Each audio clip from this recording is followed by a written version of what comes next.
This is the ultimate way of managing projects within Monday.com. If you're managing hundreds of projects and you need to manage capacity and resource and tasks and everything to do with projects, Monday.com is the place to be. This is the best solution by far. The only caveat to this is you need the enterprise version of Monday.com work management. So if you're on the professional version, I have another video, you can go and watch that. Or if you'd like to see how the other half live, this is a video for you. I'm going to walk you through what is possible within the enterprise version of Monday Work Management, and maybe you'll consider an upgrade. By the way, if you'd like us to help you with Monday.com, check out the link below. So we are in my example Monday.com system. Now, if you're not familiar already, you can go ahead and add standard boards and you create a standard high-level, low-level setup within Monday. I've already done a video on that. However, there is new functionality that has recently been released, and more stuff is coming out all the time that allows us to better manage our projects on the enterprise version.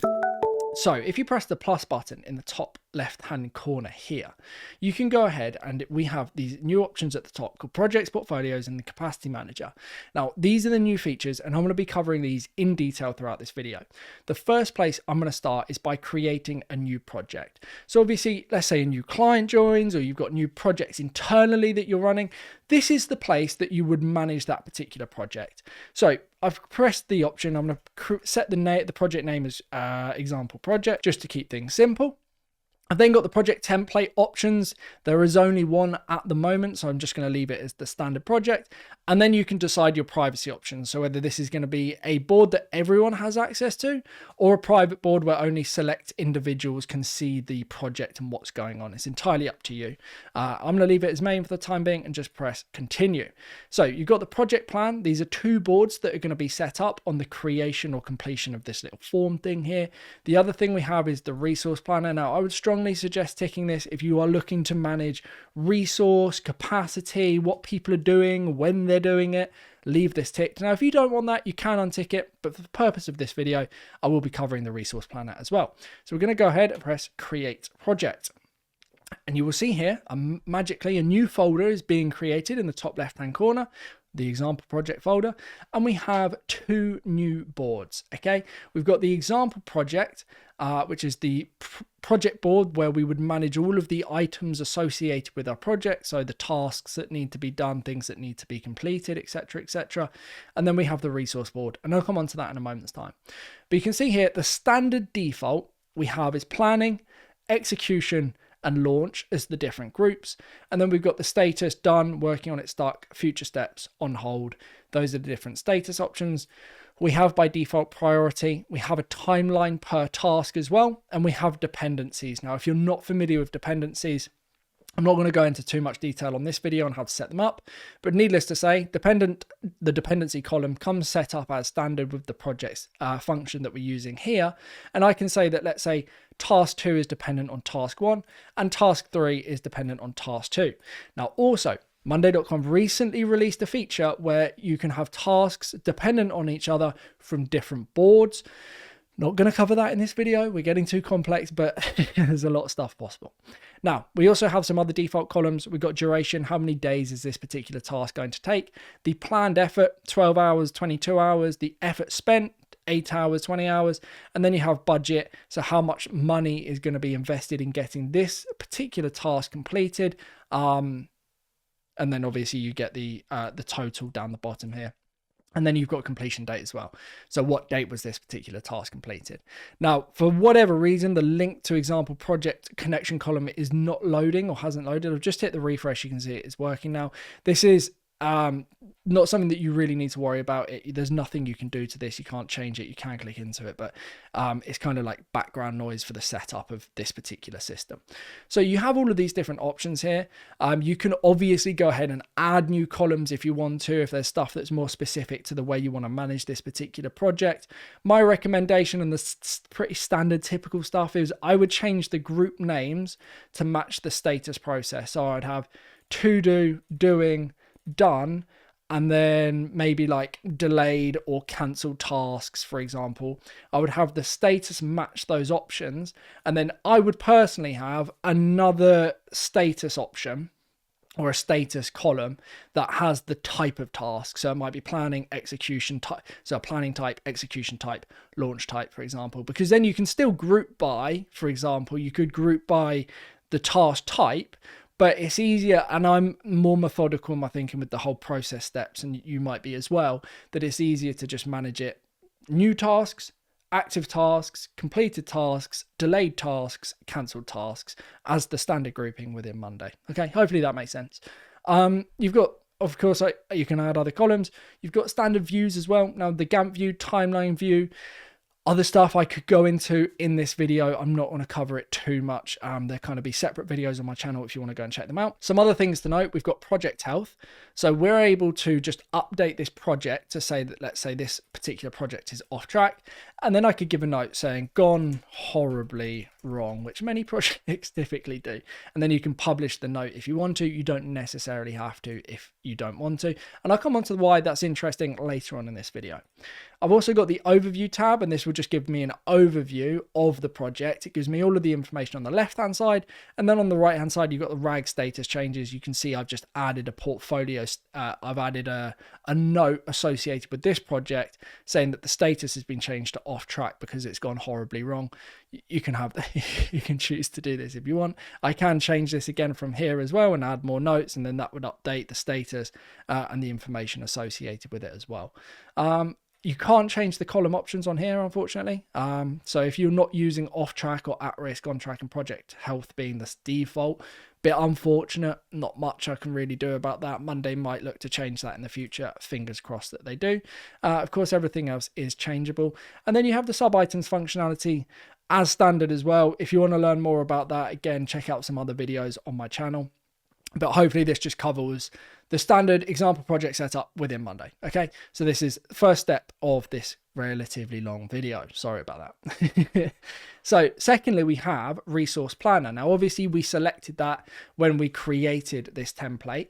The resource planner is a means of planning resources for this particular project only, and then we can assign what we would typically describe as a resource to this project, set the hours they're working per day or the hours per week, or if they're a full-time employee being allocated to this particular project. And I'm just going to walk you through how that worked. So we would come to our resource planner, we would go ahead and press new resource, and we can have either an assignee, so this is someone that has been assigned to it, or we can placeholder them. It's up to you. You've got two different options here. So that's they have committed or we might need them. You can interpret that however you will. So I'm going to select assignee, and then I'm going to select myself in this particular instance. And then what I can do is I can group by days, weeks, or months. And this is really important to note. So at the top right-hand corner here, I've got weeks, days, and months as the different grouping options. And they correlate, in my opinion anyway, they correlate with the resource setting that we have on here. Now, the resource setting is interchangeable, but you'll see why per day makes sense when you're managing on the days, per week makes sense when you're managing on a weekly basis, and per month it makes sense when you're doing monthly, as does FTE, which is full-time employee.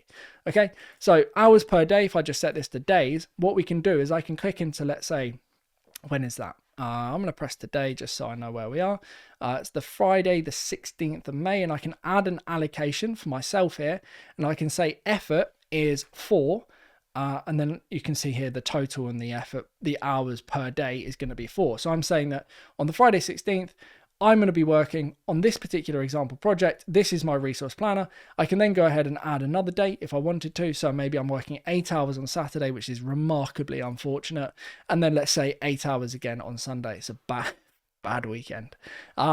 But you can see how that would work. You can also add an additional resource. So let's say I want to assign Alex, for example, and I'm going to say that he's going to be working 8 hours on Friday. I can assure you we wouldn't be working Saturday or Sunday. I think that would be a riot. So we would, let's say we're doing 5 hours on Monday, for example.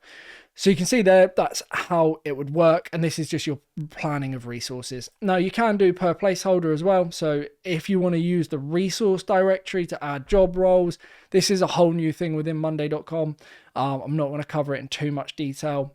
What you essentially do is you assign a job role to every single user, and then you're assigning the job role to the planner as opposed to assigning the person, and then you can later assign the person. You can test it out if you want to. I think it makes a lot more sense to just assign the people. There might be a use case for this. Someone might have it. I don't. Cool. So that's hours per day. And you can see why we're managing it on a daily basis. Now, if I switch this to weeks, you can see how this then changes. If I then change the hours per day to hours per week, the function changes again. So I'm going to ignore this on the right-hand side here. I'm going to go ahead and I'm just going to add a week allocation. So what we're saying is, as opposed to them working on a particular day, they're working X number of hours across that particular week. So the planning is slightly different. So I might say they're doing 20 hours this week. And there you can see that week, the 14th week of the year, they're working 20 hours. And then a week later, I could say they're doing, or 2 weeks later, whatever it is, that they're doing 10 hours for this particular project. Let's say Alex is doing 40 hours on the week 15, the 7th to the 13th of April, 2025. So you can see why it doesn't make sense to manage the hours per week on a daily basis, because if I scroll across, it does look a little bit weird. You can see it's like spreads across. So it's up to you. It gets complicated if you're doing days by weeks or weeks by days, but you can switch across very easily. So what else you've got is days per month. So you can switch to days per month in top left-hand corner. And then I can do by months as well here. So obviously we've got the months of the year. I can say that in June, or let's say July, I'm going to be working 50 hours on this particular project. And in the same month, Alex is going to be working 10 hours for this particular project. So this is just our resource planning, days per month. And then finally, you've got full-time employee at the top here. So you can select full-time employee and you can just allocate that one person to an entire month. So you say one full-time employee for August, and that is me for the entire month or the entire duration of that month that I'll be working. So how you choose to manage it is entirely up to you. My recommendation is probably hours per week. I think that makes the most sense. So you'd work on a weekly basis, and you can see here you've got 20 hours per week, 40, 10 hours. It doesn't matter. And what I'm going to show you next is really interesting because it makes managing all of this so much easier. Now, the next thing I'm going to do is I'm actually just going to add another project. So the reason I'm going to do it is because I want to show you the portfolio function and the capacity manager. The portfolio is for the project, the capacity is for the resource planner, both really, really useful. So I'm just going to call this example project number 2 or number 2. There we go. And just press continue. I want the resource planner again. And I'm just going to add some really dummy information into this just so you get an idea of how this is going to work.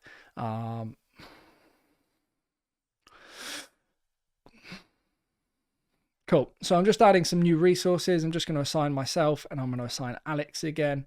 Where is he? There we go. And then I'll hit today and then we'll add, let's say Alex. Let me change this to per week. There we go. And then I'm on the week's view. So that's 40 hours. Let's say I'm doing 10 hours here, for example. So we've got 2 different projects here. What we can now do to manage both of these projects with ease, and this is the high level, low level structure that everyone talks about when doing project management, is we can add a portfolio. So by pressing the plus button and hitting portfolio, we can call this example portfolio. Again, you can have it private or you can have it main. It's entirely up to you. Go ahead and press create. And this is all of your projects that you choose to assign to a particular portfolio stored in one place where you can easily manage everything. So we've got this example portfolio. It's literally prompting me to add my first project, which I'm going to go ahead and do by pressing add your first project or by hitting add project in the top left hand corner. And then you can select the projects that you would like to add to this particular portfolio. So I'm going to go ahead and I've selected one. It's just loading. We've got project 2 and it's going to show me all of the projects that are not currently in my portfolio. So example project, the first one that we created, is accessible here. Now, this is quite helpful, obviously, because you can see all of your projects. You can see the project health, which we set earlier on in this video, the project progress, which is a roll up of all of the tasks on the project board, what the status is. So if I change this to done, you can see how that then updates to both being green, one being still like not started yet, essentially. We also have the priority. Now, critical, high, medium, or low. You can edit the labels accordingly. It's entirely up to you. And we have the stage as well. So whatever stage that this particular project is in, this is managed from the high level. So this doesn't affect the example project. So if I change this to upcoming, you can see here that nothing is affected on here, but I can see on the portfolio that this particular project is upcoming, or maybe this one is completed, for example. You can see here that nothing is impacted on the lower level board. We then got the planned timeline. This is for the entire project, so just bear in mind this is the high level information. So this might be a span of 6 months for this particular project. And then the actual timeline is a roll up of all of the tasks. You can see here the start date and end date of each of the tasks. Now, the nice thing is you'll be able to see when you plan to complete something and the reality in the actual timeline and when you did actually complete it, which can quite often vary. We can have a project status summary. This is just a monday.com doc. Whether you choose to use this or not, it's entirely up to you. You can just delete it and remove it. Stuff like that I wouldn't necessarily have. And then we got a project description if you want to add that as well. We can also add additional columns. So if there's further information that you want to track for this particular project, maybe it's client related information, you can do. It's all accessible from here. Again, don't want to go into too much detail on what's possible within Monday generally, but needless to say, you're more than welcome to test this out. So we can click into any project. You can see you can click into it. We'll get a battery of what's been done. We'll have the log. So if I go to example project 1, the first one that we created, you can see that this status has gone horribly wrong, and that information is accessible here. And the Gantt view of all of the tasks can be seen here, and the battery status as well is also available to see. So you can see how this rolls up really, really, really nicely. We have some quick filters on the far right hand side. So off track, it will just show me all of the projects that are off track, any project at risk, and then all the projects on track as well. We have the Gantt view. Again, the Gantt view is going to be for the projects, not the tasks for the project. So it's just going to show me the Gantt view of the projects throughout the year, when they're starting, when they're finishing. Of course, you're going to have to tweak and optimize the Gantt view somewhat. Or if I just change this, for example, to, let's stick this one in here to there, and then 29th of May, let's just do 9th of June to the 27th of June, then go to our Gantt view and then change the Gantt to the planned timeline. Sorry, I had to do this. And then you can zoom out. We might be able to group by, for example, the stage. So upcoming, we've got new, we could do it by priority. We could do it by board as well. We've got a few different options. Again, I'm not going to teach you how to create Gantt view. You can watch another video on that, but needless to say, those options are available to you. And then finally, we have the snapshot. So for the example portfolio, we've got this quirky feature, just gives you a snapshot of all of your projects, whether they're off track, at risk, or on track. If, for example, on example project number 2, we haven't actually updated the project health, it won't populate, which, you know, is a bit silly. I don't know why this is like a grey status thing. Whatever, Monday thing. But let's just say this is on track, going great. And then we'll be able to see from the example portfolio that this particular project is on track. Again, easy snapshot that we can see. There is one final thing that I want to show you. How much you choose to use this is entirely up to you, but you can use this Risk Insights AI function that Monday has introduced. I'm not entirely sure how good this is, but if I click it, things load and then it shows me information that could be considered useful. So I will let you, yeah, okay, there are no active risks, so I've got absolutely nothing to worry about. Fantastic. Well, we're doing really well then. We can also generate reports in the top right hand corner. If you want to generate an AI report, you can do the same. Test it out. It is AI. It is probably beta. In beta, they don't want to say that it's in beta, but just test it out, see if you like it or not. It's entirely up to you. Cool. And then the final thing that I want to show you is Capacity Manager. So the Capacity Manager is the roll up of the resource planners, plural, so each of the resource planners rolling up into one Capacity Manager. So we can very easily see the capacity per employee, what they've been allocated to, what their capacity is, how much time they're spending per project, etc., etc. We can add that by again pressing the plus button and then going to Capacity Manager.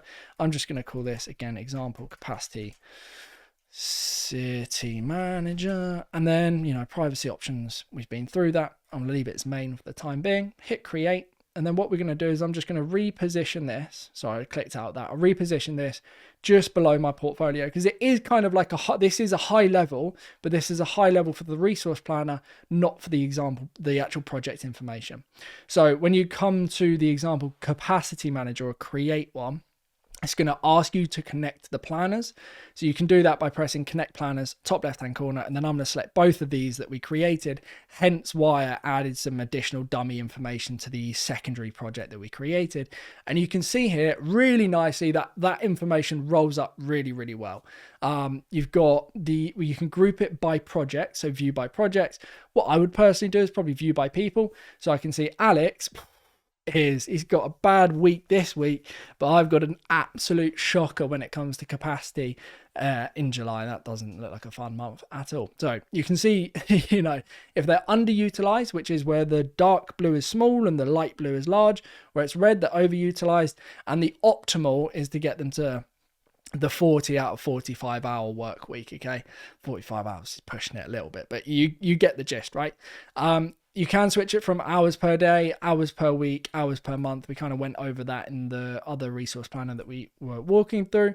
And again, you've got days, you've got weeks, and of course you have months as well. So you can see on different views what things are looking like. Click to today. You can filter by people if you want to. Again, you can group by project if you'd like to as well. So you can see the hours being allocated to a project per month, or if you wanted to do it per week, you can do the same. You can see how this is going to be really, really, really helpful. And the maximum number of projects you can have that roll up to a portfolio or roll up to a capacity manager, as far as I understand, it's 200. So if you are managing loads of projects, you have a lot of room to play with in terms of the number of projects. Obviously, everyone's going to have their own resources. Then you can have a weekly or monthly meeting to debate who gets what resource, who's being allocated to what, who's underutilized, overutilized, etc. You can see on here, the view changes to just hours. When you're grouping by project versus when you view by people, it shows you this capacity function here. You can export to an Excel if you want to.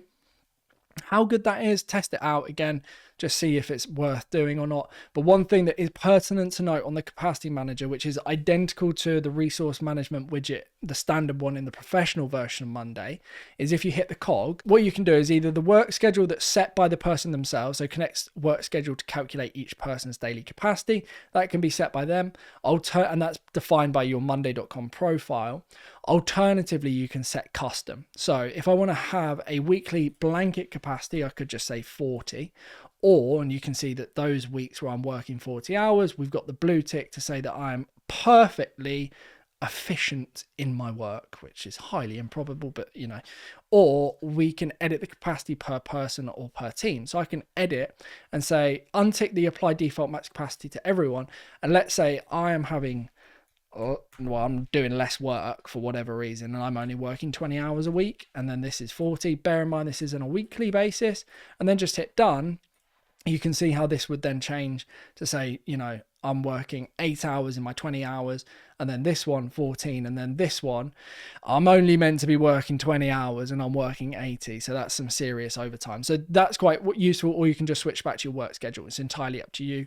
You've got view settings. Again, I'm not going to teach you too much about this is kind of resource management. You can show numbers, or you can show a percentage. You can show or hide the color legend, which reflects the projects. And then you've got the fiscal year. You can set the fiscal year, start month, and then start year. I mean, it's going to be, I suppose you could think about rolling in, to the next year, whatever. You kind of get it. Yeah, that does make sense. So hopefully this has given you a comprehensive introduction to managing projects within monday.com. If you are on the professional version, if you are on the enterprise version, or considering upgrading to enterprise, this is what's possible. I will say that the difference between the professional in Monday and the enterprise and how you would manage projects is night and day. I think this is way more advanced, that you have now entered into proper project management realm, whereas the professional version is really good. I have done a separate video on that, which you can check out somewhere, but it is very different to this. Hopefully this video has been helpful. Thank you for watching. If you would like us to help you with your monday.com setup, check out the link below. Thank you for watching. Goodbye.